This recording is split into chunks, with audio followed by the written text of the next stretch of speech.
you said it's time to put Trump in the bullseye. There's some dispute about the context, but I think you appreciate. I didn't say crosshairs. I was talking about focus on. Look, the truth of the matter was, what I guess I was talking about at the time was, there was very little focus on Trump's agenda. Yeah, the term was bullseye. It was a mistake to use the word. I didn't say crosshairs. I meant bullseye. I meant focus on it. Focus on what he's doing.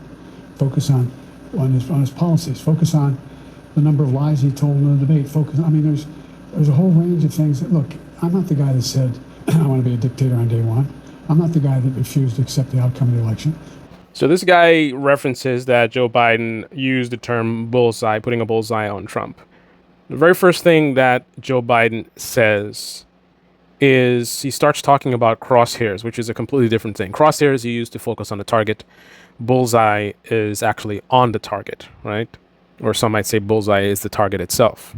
But regardless, if he said bullseye and he's being asked about why he said bullseye, why did he keep saying crosshairs? And then he jumps from crosshairs to bullseye and he mumbles as well.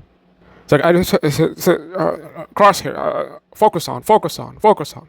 And then the journalist corrects him and says the term was bullseye. And first thing he responds to that and says, I didn't say crosshairs. The journalist says, why did you say bullseye? He says crosshairs. The journalist corrects him by saying the term is bullseye. He responds by saying, I didn't say crosshairs. It's like, is this a Laurel and Hardy skit?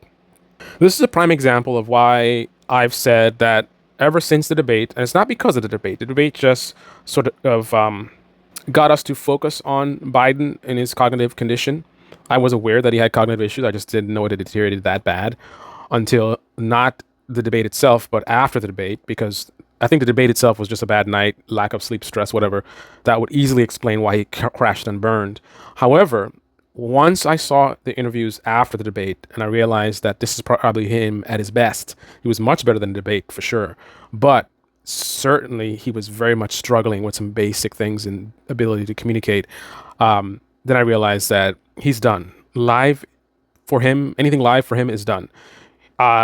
Unfortunately, it's a weird situation to be in because he should be doing a lot of interviews and a lot of public speaking and things like that, but he's not capable of doing that right now.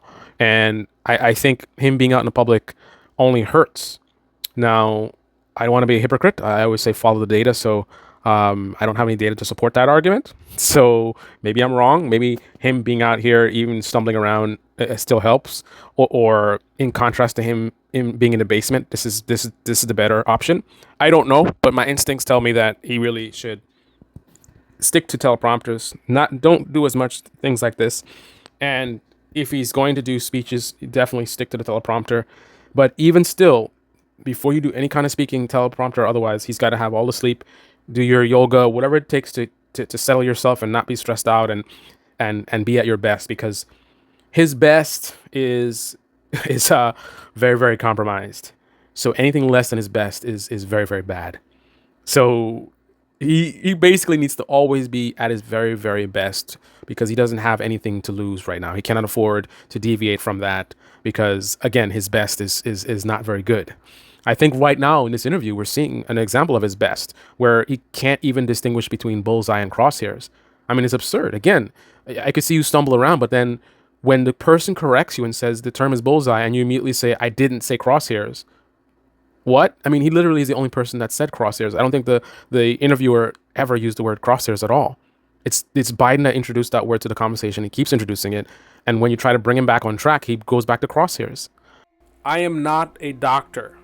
However, I did some research to find out or figure out why Joe Biden might be switching bullseye with crosshairs.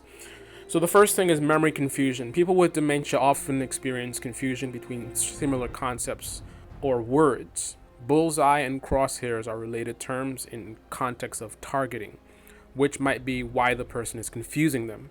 Their memory might be blending the two concepts, causing them to switch between words. There's also anosognosia. This is a condition where the person is unaware of their own memory deficits. They might not realize they are using crosshairs instead of bullseye and genuinely believe they are saying the correct word. There's also a potential language processing issue. Dementia can affect the brain's language centers, making it difficult for the person to retrieve and use the correct words. The terms bullseye and crosshairs might be stored closely together in their brain, leading to an unintentional swapping. There's also perseveration. This is a repetitive behavior often seen in dementia, where a person might stick to a particular word, phrase, or action. The person might get stuck on crosshairs once they've said it, even if they initially meant to say bullseye. There's also attention deficits. People with dementia can have difficulty maintaining focus on a single topic or idea. When you correct them, their attention might shift, causing them to lose track of the original word they used and revert to the more familiar or recent term. It's insane. This is the Debate Me channel. Debate me in the comment section below. Click on the like button, subscribe, smash that bell. Be well.